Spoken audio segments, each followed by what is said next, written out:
بسم اللہ الرحمن الرحیم۔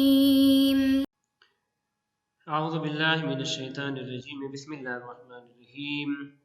کتاب شرح باب ہدیہ اشار، سبق نمبر 49، فصل سوم، صفات سلبیہ، خلاصہ نمبر 1۔ صفات سلبیہ کا خلاصہ انشاءاللہ ذکر کر رہے ہیں دو اسباق میں، 49 اور 50 میں، پوری کی پوری صفات سلبیہ انشاءاللہ۔ تو پہلی صفت تھی خداوند عالم کا مرکب ہونا۔ خداوند عالم مرکب نہیں ہے۔ مرکب کسے کہتے ہیں؟ ما لہ جزء، جس کی جز ہو۔ عکس ہو اس کا الٹ البسیط، ما لا جزء لہ، جس کا کوئی جز نہ، اسے کہتے ہیں بسیط۔ ترکیب دو قسم کی تھی، ترکیب خارجی اور ترکیب ذہنی۔ ترکیب خارجی جس طرح اجسام ہے، اجسام یہ مرکب ہے اور ان کے اندر جو ترکیب ہے ترکیب خارجی ہے۔ ترکیب ذہنی جس طرح ماہیات اور حدود یعنی اجناس و فصول ہیں۔ مثلا جب ہم کہتے ہیں کہ انسان یہ مرکب ہے جنس اور فصل سے، حیوان ناطق سے، تو یہ ماہیت اور حدود جو انسان کے ذہن میں ہوتی ہے، خارج میں صرف انسان ہی ہمارے پاس، وہاں پہ ہمیں اس کا حیوان ہونا اور اس کا ناطق ہونا یہ نظر نہیں آتا، تو یہ ذہنی ہے۔ خود ذہن نے اس کو دو حصوں میں تقسیم کیا ہے، حیوانیت اور ناطقیت میں۔ اور ہر جو مرکب ہے وہ مفتقر لجزء، وہ اپنی جز کا محتاج ہوتا ہے، اگر اجزاء نہ ہو مرکب نہیں بن سکتا۔ کیا دلیل ہے کہ خداوند عالم مرکب نہیں ہے؟ یہ دلیل ہے، المرکب یترکب علی الاقل من جزئین و اکثر، ہر مرکب کم از کم دو یا زیادہ اجزاء سے مرکب ہوتا ہے۔ لذا فالمرکب محتاج لجزئہ، بس مرکب اپنے اجزاء کا محتاج ہوتا ہے۔ کیوں؟ لیتحقق خارجا و ذہنا، تاکہ خارجی اور ذہنی اعتبار سے متحقق ہو جائے۔ اسی طرح المرکب اکبر من الجزء بالضرورہ، ہر مرکب اپنے جز سے بڑا ہوتا ہے، بالضرورہ یہ بات بدیہی ہے۔ ویغایر الجزء، اور اپنے جز کے مغایر ہوتا ہے۔ مغایر کس طرح ہوتا ہے؟ لأنه يمكن سلب الجزء من المرکب، کیونکہ جز کا مرکب سے سلب کرنا، جدا کرنا ممکن ہے، پس غیر ہوا۔ اذن المرکب متوقف علی جزءه الذی وغیرہ، بس ہر مرکب موقوف ہوتا ہے اپنے جز پہ اور وہ جز کا غیر ہے۔ لذا یثبت افتقار للغیر، بس مرکب غیر کا محتاج ہے، فیکون ممکن، بس ممکن ہو جائے گا۔ لذا لو کان الباری مرکبا لتوقفہ علی غیرہ فصار ممکنا، اگر باری تعالی مرکب ہوتا تو غیر کا محتاج ہوتا، غیر یعنی جز کا، فصار ممکنا، بس ممکن ہو جاتا، وہ محال، اور خداوند عالم کا ممکن ہونا یہ محال ہے، کیونکہ ثابت ہو چکا خداوند عالم واجب الوجود ہے۔ دوسری صفت لیس بجسم، خداوند عالم جسم نہیں ہے۔ جسم کسے کہتے ہیں؟ جسم لو طول وعرض وعمق، جسم کی تعریف ایک تو یہ کہ قابل قسمت ہو، دوسری یہ کہ اس کے لیے طول، عرض اور عمق ہو، لمبائی چوڑائی اور گہرائی۔ عرض، خداوند عرض بھی نہیں ہے۔ عرض کسے کہتے ہیں؟ ما یحل فی الجسم، جو جسم میں حلول کرے، فوجودہ متوقف علی الجسم، پس عرض کا وجود موقوف ہے جسم پہ، جسم ہوگا تو اس پہ عرض ہوگا۔ عرض کی تھی کہ عرض کی کافی ساری قسمیں، 9 قسمیں علماء کرام نے بیان فرمائی ہیں، کم، کیف، کانا۔ الدلیل انہ تعالی لیس بجسم، اس بات کی دلیل کہ خداوند عالم جسم نہیں ہے، دو طریقوں سے یہ دلیل پیش کی گئی ہے۔ پہلی، لو کان جسم او عرض، اگر خدا جسم یا عرض ہوتا، لکان ممکنا، تو ممکن ہوتا، وہ محال، اور یہ محال ہے کیونکہ خداوند عالم واجب ممکن نہیں ہے۔ کس طریقے سے احتیاج؟ لو، کیونکہ کل جسم مفتقر للمکان، ہر جسم بالآخر مکان کا محتاج ہے۔ مکان کی تعریف بیان کی تھی، حیز،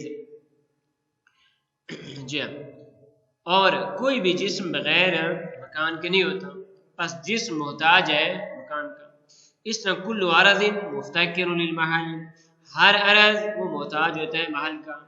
ہمارے پاس ایسا عرض کہ جو بغیر محل کے ہو یہ نہیں ہو سکتا، پس مکان اور محل یہ جسم اور عرض کے غیر ہیں، پس دونوں جسم اور عرض دونوں محتاج ہیں، اور یہ ان کے امکان کی دلیل ہے۔ پس جب ثابت ہو گیا کہ یہ ممکن ہے تو خداوند عالم ممکن نہیں بلکہ واجب ہے۔ دوسری دلیل اس طریقے سے کہ لو کان جسم لکان حادثا، اگر خدا جسم ہوتا تو حادث ہوتا، اور ثابت ہو چکا خداوند عالم حادث نہیں ہے۔ کس طرح؟ کل جسم لا یخلو من الحوادث، ہر جسم حوادث سے خالی نہیں، ثابت ہو چکا۔ کل ما لا یخلو من الحوادث فهو حادث، یہ بھی ثابت ہو چکا حرکت اور سکون کی بحث میں، کہ جو بھی حادث ہے، اس کے اندر چونکہ حوادث ہیں بس وہ حادث ہے، چونکہ جسم کے اندر حرکت اور سکون ہے لہذا جسم حادث ہے۔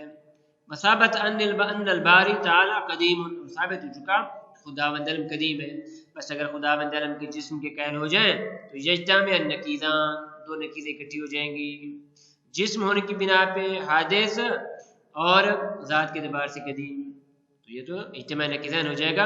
اذن الباری تعالی لیس بجسم، خداوند علم جسم میں وہ مطلوب اور یہی مطلوب ہے۔ اسی طرح وہ تعالی لیس فی محل، خداوند علم کسی محل میں حلول نہیں فرماتا، خلافا للنصارى وجم من المتصوفہ، نصارہ اور متصوفہ میں سے بعض گروہ کہتے ہیں نا خداوند علم حلول فرماتا ہے۔ حلول کسے کہتے ہیں؟ اس کے دو معنی بیان کیے گئے مشہور و معروف۔ ایک معنی کیا؟ موجود بے موجود طبعا، ایک موجود کا دوسرے موجود کی اتباع میں قائم ہونا، وہذا باطل، اگر حلول کا یہ معنی کیا جائے تو یہ باطل ہے، کیوں؟ کیونکہ اس سے خداوند عالم کا محتاج ہونا لازم آتا ہے، یلزم افتقار الواجب، اور واجب کبھی محتاج نہیں ہوتا۔ دوسرا معنی کون سا ہے؟ فرماتے لا بد من تصور، پہلے اس کا تصور چاہیے، ثم الحکم علیہ صحۃ و بطلانا، اس کے بعد اس کی تصدیق کی جائے گی کہ آیا یہ معنی صحیح ہے یا غلط ہے، حالانکہ اس طریقے سے انہوں نے اس کا معنی بیان نہیں کیا۔ اسی طرح لیس بجہۃ، خداوند علم کسی جہت میں بھی نہیں ہے۔ کرامیہ یہ کہتے تھے قال انه فوق، خداوند علم جہات ستہ میں سے فوق میں اوپر کی طرف ہے۔ کہاں سے نکالا انہوں نے یہ؟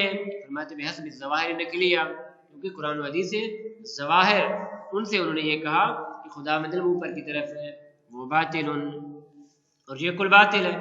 کیوں باطل ہے؟ ان استغنا عنہا، کیونکہ خداوند علم کی ذات اگر جہت سے بے نیاز ہے بس اس کا محل نہیں ہے، فلا یحل فی، اس میں حلول نہیں فرماتا۔ ان افتقر الیہا، اگر جہت کا محتاج ہے تو سارا ممکن ہے، تو خدا ممکن ہے، حالانکہ خدا ثابت ہو چکا واجب ہے۔ اگر ہمارے پاس ظواہر نقلی آ جائیں اور عقل آ جائے اور ان کے درمیان تعارض پیش آ جائے، تعارض کی صورت میں کس کو قبول کریں گے؟ فرماتے چار احتمالات ہیں۔ تعارض بین الظواہر والنقلیہ والعقل، اس کے احتمالات چار ہیں۔ پہلا، یا تو دونوں پہ عمل کریں، العمل بالنقل والعمل بالعقل، نقل اور عقل دونوں پہ عمل کریں تو اجتماع نقیضین پیش آتا ہے۔ عدم العمل بالنقل، عدم العمل بالعقل، دونوں کو چھوڑ دیں، نہ عقل پہ عمل کریں نہ عقل پہ عمل کریں تو اتفاق نقیضین پیش آتے ہیں، یہ دونوں محال ہیں۔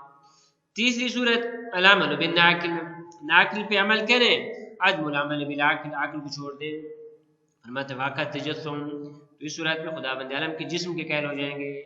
لذا آخری صورت کیا ہے؟ تعویل الناقل العمل بالعقل، ناقل میں تعویل کر کے عقل کے مطابق عمل کریں گے، وہ صواب، اور یہی بات صحیح ہے۔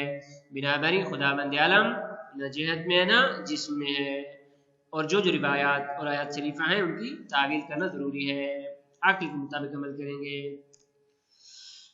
اللذت والعلم، جسم کے خواص میں سے لذت اور علم، خداوند عالم کہ ہاں نہ لذت ہے نہ علم ہے، نہ درد ہے نہ خوشی ہے نہ غمی ہے۔ لذت کسے کہتے ہیں؟ فرماتے ادراک الملائم من حیث هو ملائم، البتہ لذت یہ ایک چیز بدیہی ہے، ہر شخص محسوس کر سکتا ہے۔ یہاں پہ لذت کا معنی کیا ہے؟ ادراک الملائم من حیث ملائم، ملائم کا اس حیثیت سے کہ ملائم ہے درک کرنا۔ علم ادراک المنافی من حیث هو المنافی، منافی کا اس حیثیت سے کہ منافی ہے درک کرنا۔ یہ ان کی دو قسمیں، حسی اور عقلی۔ خداوند عالم کے لیے حسی اور عقلی دونوں محال ہیں۔ العلم مستحیلۃ باجماع العقلاء، علم تمام عقلاء کہتے ہیں محال ہے خداوند عالم کی ذات کے لیے، کہ خداوند عالم کی ذات کوئی درد محسوس نہیں ہوتا۔ کیوں؟ لأن کل شیء معلول له، کیونکہ ہر چیز اس کی معلول ہے۔